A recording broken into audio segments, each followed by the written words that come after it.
Hey guys, welcome back to Doin It DIY. If you're new here, my name's Allison. Welcome. I can't wait for us to DIY together. Today I have 4 super easy, high-end Dollar Tree farmhouse DIYs that I think you're going to love.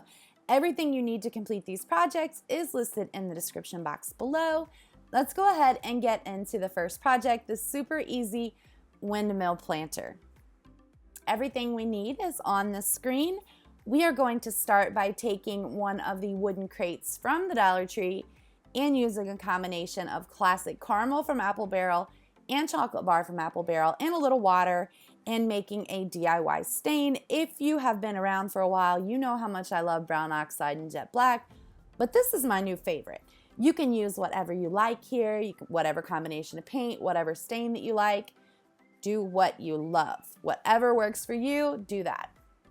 Once we have that all dried, we're going to take the welcome sign that came on the windmill and we're just going to clip it onto our crate. I'm just using a little clip from the Dollar Tree. And then I'm going to take that chocolate bar paint. We're going to use this welcome sign like a stencil and it works perfectly. I was shocked by how well it worked. The only trick I can say, or the only trick there is to it, is just to not use too much paint on the little Dollar Tree sponge. Look how cute it is. It works perfectly. So we are just going to leave the rest of the windmill together. We are going to use a pair of clippers, wire cutters, to take the little hanger off the back.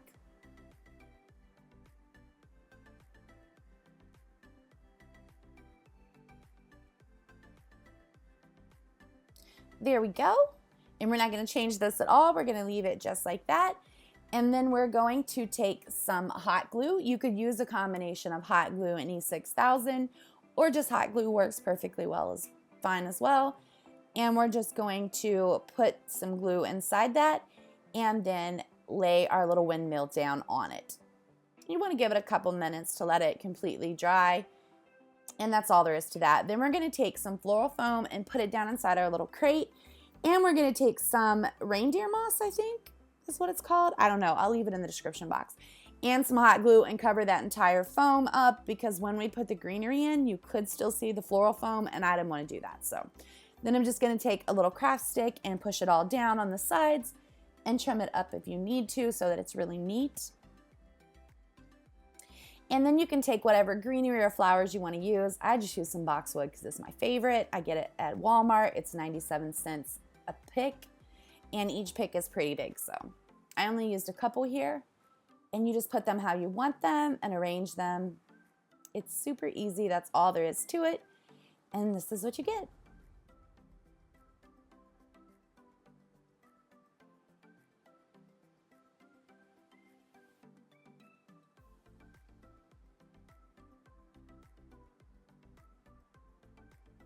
Next up is project number 2.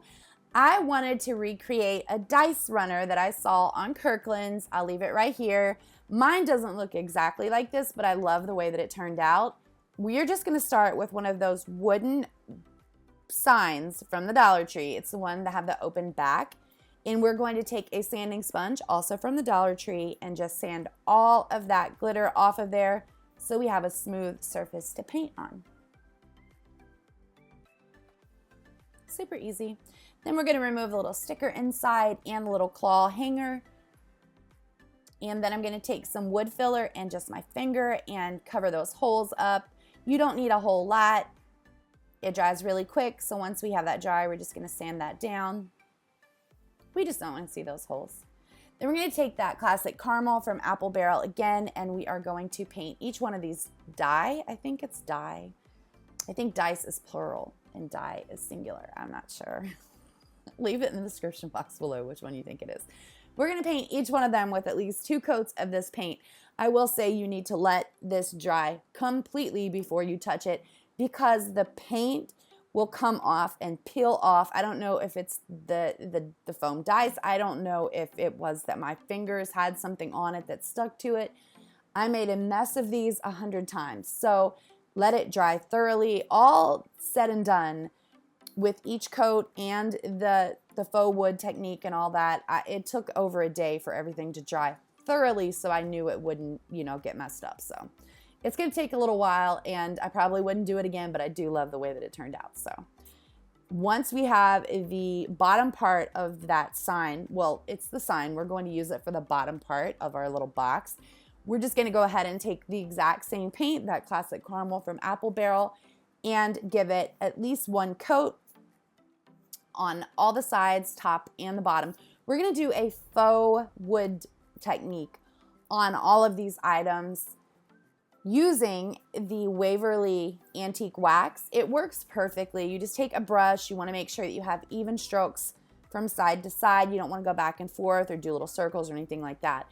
But it works perfectly, and I love it using that classic caramel underneath because it kind of peeks through a little bit, and to me it just looks like a perfect faux wood. You can use anything you want underneath.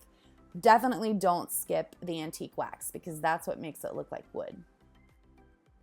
And I also find the rattier the paintbrush, the better. For whatever reason, it just works. So we're going to take the bottom and do a coat of the antique wax on it. We're going to take each one of these little craft sticks and do a coat on it. And we're also going to take each one of the die and do a coat on it. You only need one coat of the antique wax. And you can kind of see almost immediately how it's going to end up looking like wood grain. You just want to make sure that you follow the same direction all the way around so that it doesn't, look like several different wood grains all mixed together. You don't want to do that. Then you can take your paintbrush and kind of swirl it around to make little knots that you see on wood and let it dry. Again, let them dry very well. And look at that, it looks like wood. Honestly, the first time I did it, I was so shocked by how well it turned out. My little trick is to use the sanding sponge after everything is completely dry. It helps to make the wood grain, the faux wood grain, really pop and really stand out. So don't skip that step. I even did it on the die and it was perfectly fine. Now we're going to take those craft sticks and we're going to cut them down to size, and we are just looking for 4 equal compartments within this little box to put these in. I will say that all 4 of my foam dice were kind of different sizes. I'm not sure how that happened, but it's the Dollar Tree, so I'm not surprised. But if you notice in my final one, I tried to arrange them so that the one that was the biggest didn't really stick out, but it kind of does. So just be warned that that could happen as well. And you're just going to take these craft sticks and just like I said, hot glue them in there to make 4 little compartments. Then I'm just going to take the wooden handle of a foam paintbrush and some Apple Barrel Jet Black, and I found that it worked perfectly to do the little circles or the little dots on the die. And you want to do all the sides but one because you're not going to see the bottom. Unless you want to get them out and play with them or whatever, then you might want to do all of the sides.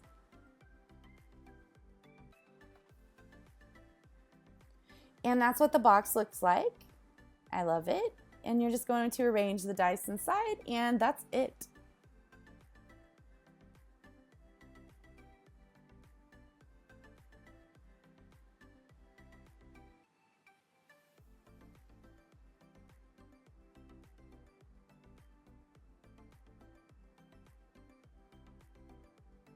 If you guys want to continue to see awesome DIYs like this, make sure you are subscribed to Doin It DIY. You can subscribe right here.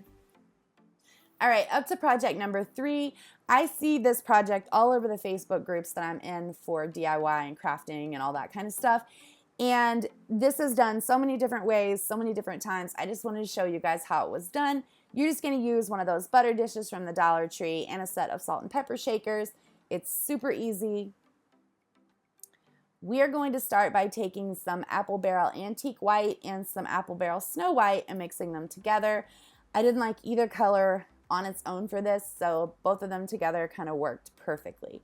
And we're going to give everything at least one coat of this paint. So tops, bottoms, inside, outside, you want to coat everything. And the best way I found to do the little salt and pepper shakers is to put a pair of scissors inside it and then open it up. It works perfectly to hold these without getting paint all over your hands. So just a little tip.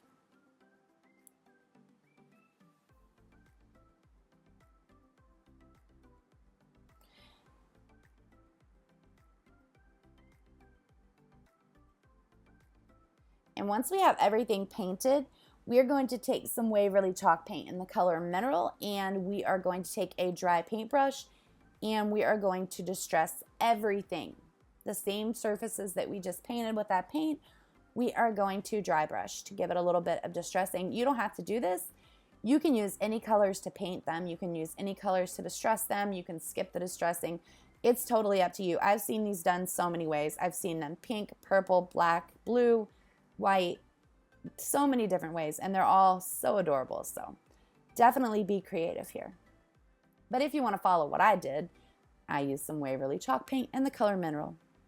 And then I'm going to use the color that I always use anytime I distress and dry brush, and that's Chocolate Bar from Apple Barrel. I love it. It's the perfect red brown to make everything look old.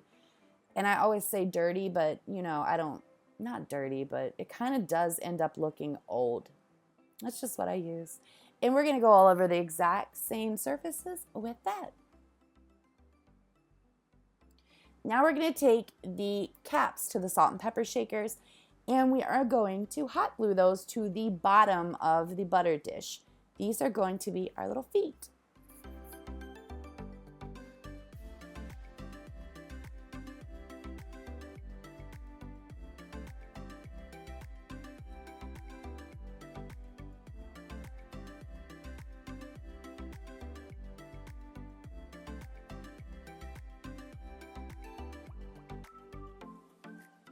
Easy peasy.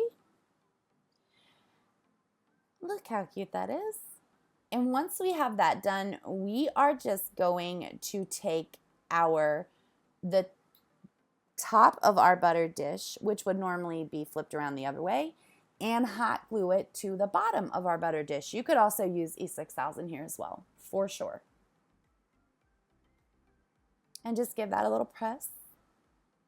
And there we go. That's our perfect little base to put our little flowers in. And then I'm just going to take a sanding sponge and go around the entire thing. In hindsight, I wouldn't do this again on the planter base because you can see the white through and I don't like that. On the jars, I definitely would because I love the way that looks. But do what you want. In the end, it's definitely up for,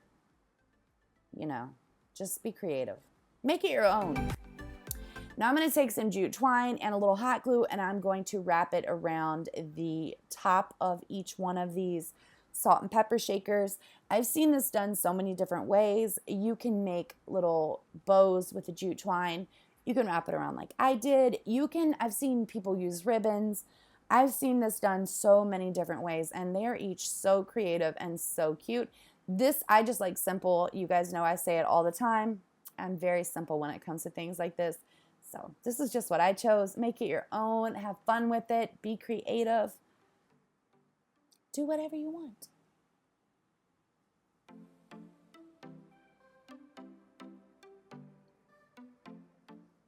And that's all there is to it. We're just going to take some lavender picks that I got from Walmart, and we're going to put them in. You can use whatever flowers, whatever greenery you want. I just love the aesthetic of lavender, and that's it, guys. Super easy.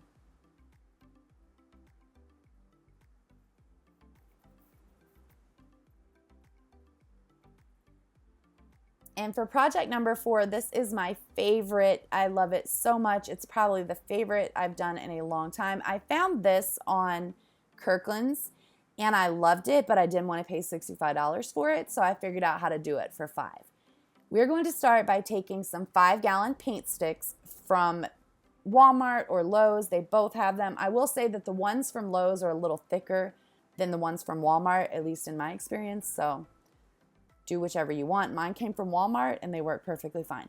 We are going to cut 6 of them to 17.5 inches and 3 of them to 11 inches. I have that in the description box below as well. Then we are just going to take a sanding sponge and clean up the edges where we cut them so that everything's smooth. You're not going to get a splinter. It looks perfect.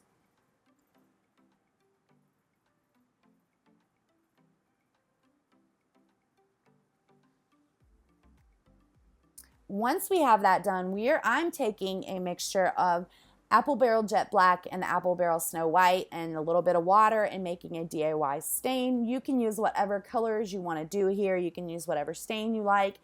I was just trying to very closely emulate the one from Kirkland's, and it looked to be gray. So that's what I did.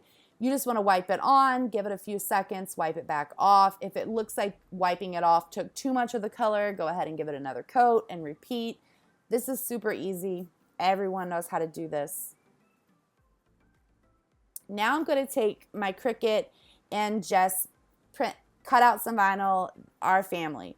I have the SVG file linked below if you have a Cricut and you want to do that, but I also left the fonts that I use that came from defont.com below in the description box as well. If you don't have a Cricut, you can go into any word processing program.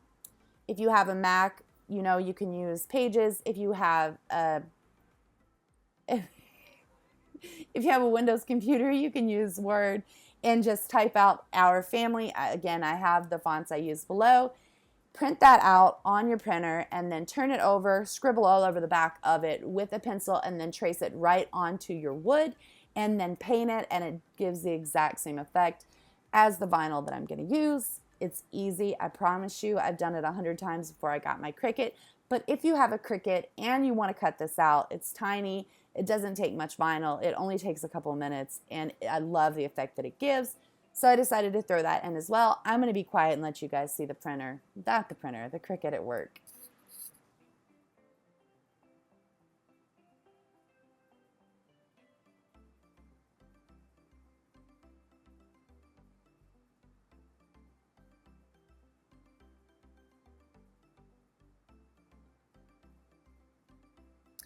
Now, what we're going to do once those paint sticks have dried is take a little teeny tiny piece of double-sided tape, and I'm going to take this little cutting mat that I have because it has the measurements laid out, and I'm going to place each one of these sticks about 1 inch apart. You can do the spacing however you'd like. You just want to make sure that you have them spaced out enough that you're going to be able to add the other 3 sticks at the back. And you want to put the pretty side down because that's going to be the side that faces out. It doesn't have to be perfect. Mine never is. So you're going to evenly space these 3 11-inch sticks onto the back, and I just use a combination of hot glue and staples.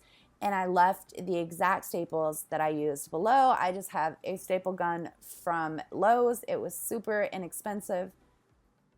And I believe that the combination of both of them definitely will give this some longevity. I don't think it's going to fall apart anytime soon. So I would definitely recommend using the staples in addition to the hot glue. Just a little tip.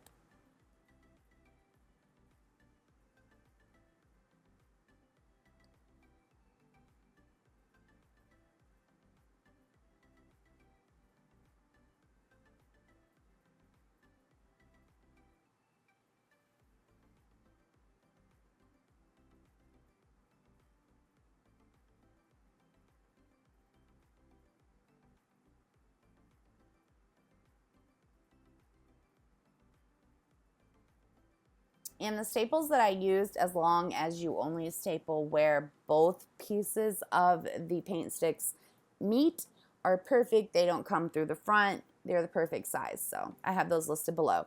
And then I'm going to take some jute twine and make a hanger and just attach that with both hot glue and staples. In hindsight, I wish I had put a couple clawfoot hangers up at the top on either side of that middle paint stick. And going back, I probably will, because you can see the jute twine hanger and I don't like that. So I'm going to go back and remove that and just add a couple clawfoot hangers at the top. And then I'm just going to take my vinyl that I cut out and use my little Cricut scraper and rub, rub, rub, rub, rub, and peel that off.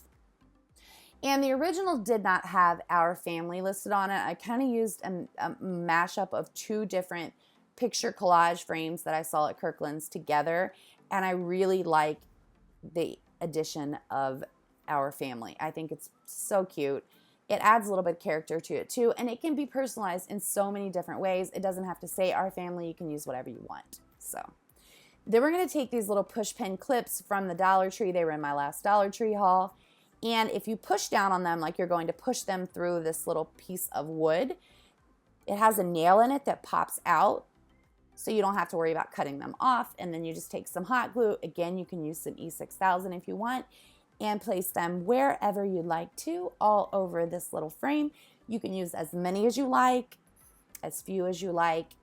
You can space them out evenly all over it. Just be creative. Do what feels right to you. This is just what I like. So that's what I did.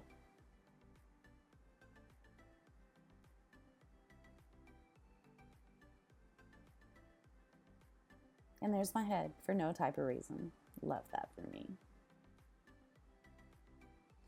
And then you just take some pictures. There's that picture of me and my husband again, and put them wherever you want. And that's as hard as it is, guys. I love this one. It's my favorite project I've done in a while. I hope you guys liked it too. If you did like that project and the others, please give me a big thumbs up. If you haven't subscribed yet, I would love it if you would, so that we can DIY together. Let me know what you think of these projects. I can't wait to come back and do some more farmhouse type stuff with you guys again. Until next time.